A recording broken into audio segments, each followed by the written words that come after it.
Let's take a quick look at one of the most underrated anime films of all time. Now, Tokyo Godfathers is a brilliantly woven piece of entertainment that is as fun, funny, and heartwarming as it was the first time I watched it. Its pacing is still incredibly well done, the tone remains consistent without feeling like a single note, and the performances and animation mirror each other in such a way that it's hard to pass up the opportunity to not touch on this cult classic. But aside from that, hi, I'm Dank Drummer. Welcome to Subs and Dubs Reviews. If you're new here, and you probably are, seeing as how few subscribers I actually have, welcome. I hope you enjoy the review. For me to first understand everything in the film, we need to look at its overlaying themes, those being those of coincidence most predominantly, the homeless, psychological instability, postpartum depression, lifestyle choices, and the views of others looking in on your situation, as clearly shown, and hilariously I might add, when they get down to the parents' house. But that's only minor spoilers, but it's hilarious in its own right. Oh wait, did I not cover the premise of the story yet? My bad, let's start over. The story takes place on Christmas Eve, as our incredibly lovable protagonist Jin, Hana, and Miyuki find a baby in the most unlikely of places, and their search for the baby's family begins.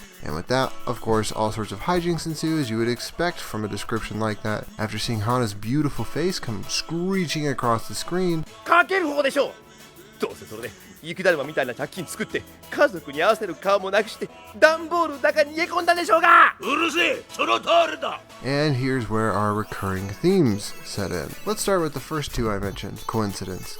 This is so efficiently woven into the story, it's almost difficult to not find yourself laughing at every unexpected turn. And here's a great example of this, with only minor spoilers. The gang goes to a cemetery to loot around for booze or food, or realistically just whatever they can find. When outside the cemetery, they find a man stuck under his car. Not only that, but he happens to know someone who can help them find the mother of the baby they found. And number two, psychological instability and postpartum depression. These are unique in their own right, but what is incredible is how they capture a mother experiencing the far-reaching effects of postpartum depression, going as far as to try and commit suicide. These themes of depression, suicide, sickness are all clearly stated and handled with grace, while staying true to the film's ultimate goal. The way the story is told and how well written it is are clearly apparent, and lets you, the viewer, be wrapped up into this exceedingly real-feeling world while suspending your disbelief for how over-the-top some situations become. It's handled so delicately, and it's handled so well. Where most every situation feels real, only one of them was the least believable, and not to spoil anything, I'll just kind of stop there. As if you needed an idea of how well written this is, the script was co-written by Neko Nobumoto of Cowboy Bebop, Champloo, Wolf's Rain, and directed by Satoshi Kon, may he rest in peace. This film is done so well, it's hard not to be excited over it.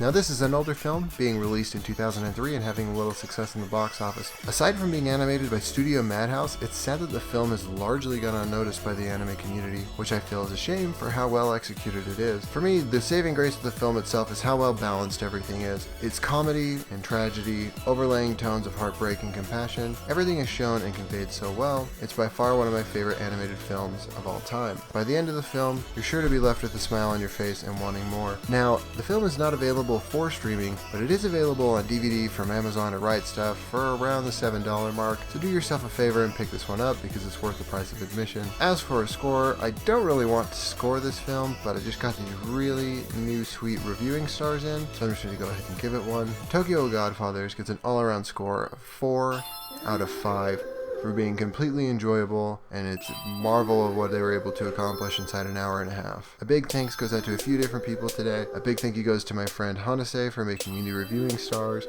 and NEET for letting me use some of this sweet music. So huge thank you to both of them for being amazing and letting me bring you guys better content while supporting our friends at the same time. Their links are all in the description below. And a shout out goes to We Are Movie Club for letting me do a review for their channel. If you like regular films, they have some fun stuff every week with new reviews all the time. I definitely recommend checking it out. As for me, thank you for your time. Let me know what I can review for you, and feel free to follow me on Twitter and Hummingbird for more anime reviews and just random tweets. And I will see you all next time.